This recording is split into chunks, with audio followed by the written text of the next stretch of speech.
Russian President Vladimir Putin's desperate threats to use nuclear weapons in Ukraine and possibly against NATO have the entire world concerned right now, but there may be many disadvantages if he actually tried to do so. And joining us now to break it down is Vice Chair of the Center for American Security for America First Policy Institute, Fred Fleitz. Fred, give us your take on the latest here with Putin. Well, I think whenever a world leader threatens to use nuclear weapons, especially a megalomaniac with the largest arsenal on Earth, we have to take it seriously. There's real disadvantages to using nuclear weapons. They may not work. They could cause radiation to drift over Russian troops and Russian territory. I think what we should be thinking here is Putin is unlikely to use them, but situations could be created where we might force him to do so. We could give weapons to Russia that pushes Putin too far, maybe longer range missiles, maybe fighter aircraft. And there's things the Ukrainian army might do that could push Putin too far. I don't think Putin is going to use nuclear weapons concerning these areas that he had conquered in eastern Ukraine. But I do think it's possible that if Ukraine tried to take back their Crimea, Putin may decide to use nuclear weapons to stop that. What does that look like, and what do we do as a result, Fred? We need to dial back this conflict. We have to find off-ramps for Putin. There has to be much more dedicated to promoting a peaceful settlement and a ceasefire.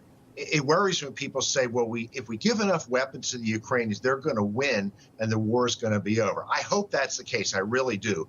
But it worries me. We're giving weapons to the Ukrainians. The Russians are going to level the country, destroy its infrastructure, and maybe they'll withdraw next year and reinvade in a few years. I think we have to find a way to stop the conflict and then arm Ukraine to the teeth so Russia can't invade again. Fred, what do you think some of those potential off-ramps for Vladimir Putin could be? I think that the existence of a peace process, even if the Ukrainians and the Russians aren't participating, if Western nations were meeting in Vienna, if they were setting up a framework for these parties to come to them when necessary. And I'll tell you one disturbing thing.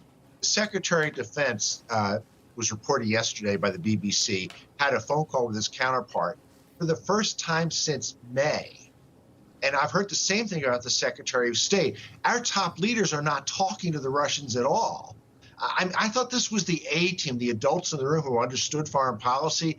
There's no dialogue. There's no way to get a peaceful settlement. Yeah. You know, I noticed behind you, the American First Policy Institute has a football helmet. And we do. I don't know if they actually... Well, this and I'm wondering who you were... It has been... It's been autographed by Alveda King and members of the Senate. I actually borrowed it from out front. They're going to get me my own in my setup here. But yeah, we love football. Well, and it's that time of the year, and this is my transition to talk about whether somebody that tends to have orangish hair may want to put his head inside that, going to battle with Congress and the subpoena they've issued for him. I wanted to get your thoughts, Fred, on that. Well, you know, it's a weighty issue. What's going to happen here? I think my colleague Mark Lauder had this covered pretty well.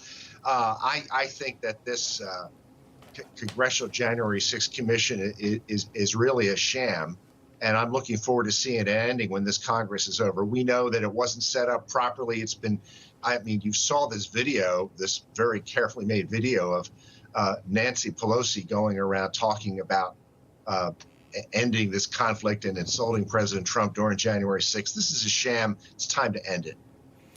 Yeah, Fred, what do you make of the timing of this subpoena? Oh, I think it has something to do with the election, don't you? Mm-hmm. I thought you might say that.